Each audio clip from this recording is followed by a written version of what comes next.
Harvard undergraduates for environmental justice, and we're presenting Urban Heat Island and Disparities in Green Spaces. These are all headlines that are constantly being published in local news sites, for good reason. According to the current policies presently in place around the world, the Earth is projected to experience a warming of about 2.7 degrees Celsius above pre-industrial levels.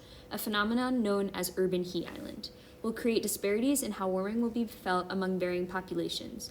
Urban heat islands, metropolitan areas that are significantly warmer than its surroundings, are not a new occurrence. The effect occurs when cities replace natural land cover with dense concentration of pavement, buildings, and other surfaces that absorb and retain heat. However, with the warming climate and the increasing urbanization, these areas have become more vulnerable to extreme temperatures and stronger heat waves. Urban green spaces have been shown to improve air quality and produce a cooling effect, reducing the effect of urban heat islands. Trees, green roots, and vegetation can help reduce urban heat island in many ways. Moreover, studies have shown that living in an area with more green space is associated with reduced risk of death. The Lancet published an article in 2019 which found evidence of an inverse association between surrounding greenness and all-cause mortality. Unfortunately, in the greater Boston area, green spaces are not distributed equally. Experts at the Harvard T.H. Chan School of Public Health have produced a new series titled Environmental Racism in Greater Boston, which tells a multifaceted story about disparities in environmental exposures. The series takes a historical approach to understand how racial residential segregation has resulted in environmental racism in the Boston area and is associated with the disproportionate impacts of the urban heat island. Since the 1840s, contracts were made that forbade the sale or release of property to non-white people. In the 1930s, a system connected to the Federal Housing Administration was created to measure whether to award people loans. In Boston and hundreds of other U.S. cities, the Homeowners Loan Corporation created a color-coded map dictating how quote-unquote safe neighborhoods were. An A area, color-coded green, was associated with areas that are wealthy and white with development potential, while a D area, color-coded red, includes areas where people are prohibited from receiving a federally backed loan, and people in this area are mainly people of color, working class, and immigrants. The Federal Housing Act of 1949 provided federal funding for so-called urban renewal, which resulted in working-class communities of colors to be the targets of demolition. As suburbs increased in size in the post-war years, towns used strict zoning laws to protect green space, prevent increasing population density, and separate residential areas from industry and commercial areas. Thus, suburban areas could prevent construction of low-income housing and remain mostly white, middle, and upper class with green spaces. Discrimination persists today. In a 2020 undercover test conducted by the Boston Foundation, researchers discovered discrimination based on voucher status in 86% of cases. Blue and green colored areas are further away from the urban centers and are in the western sections of the greater Boston area. In the tree cover map, the area with the denser tree cover coincides with the blue and green on the redlining map.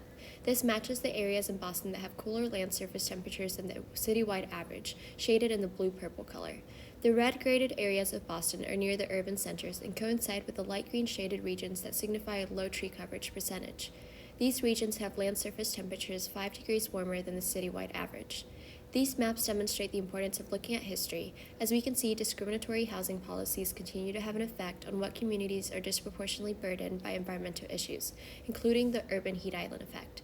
This can have a significant impact on well-being and health. However, despite these unjust historical policies that continue to affect today's world, grassroots organizations have created community-based efforts to mitigate impacts of environmental injustice. We went to East Boston and were fortunate to be able to interview Kanan, the director of East Farm. The group is a grassroots effort to foster spaces for growing food and building community. Just in terms of reducing the heat, just having open spaces. On top of that, we do rainwater conservation, food waste management, and all of that. But mainly, just urban heat island effect is about the heat from developed surfaces. And as long as we can keep soil and plants, we're reducing that or combating that. The way we go about it is not by creating one large surface, one large space in the entire community, but multiple. East Farm, for example, has 7 spaces. This school garden, the Allegheny School Garden, is one of those. So that no matter where you live in the community, there is a space that you can go to that feels a little cooler.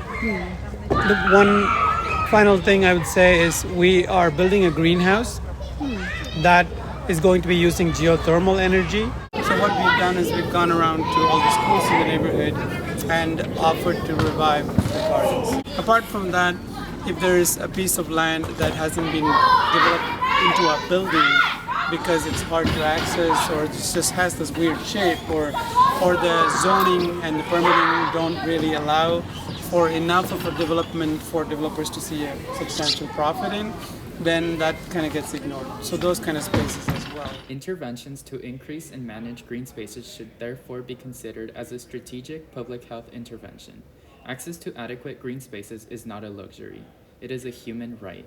We believe it is critical to not only expose the detrimental effects that the urban heating effect has on the environment and on human health, but to also show the disproportionate effects that the urban heating effect has on marginalized communities, which stems from a history of racial segregation and discrimination.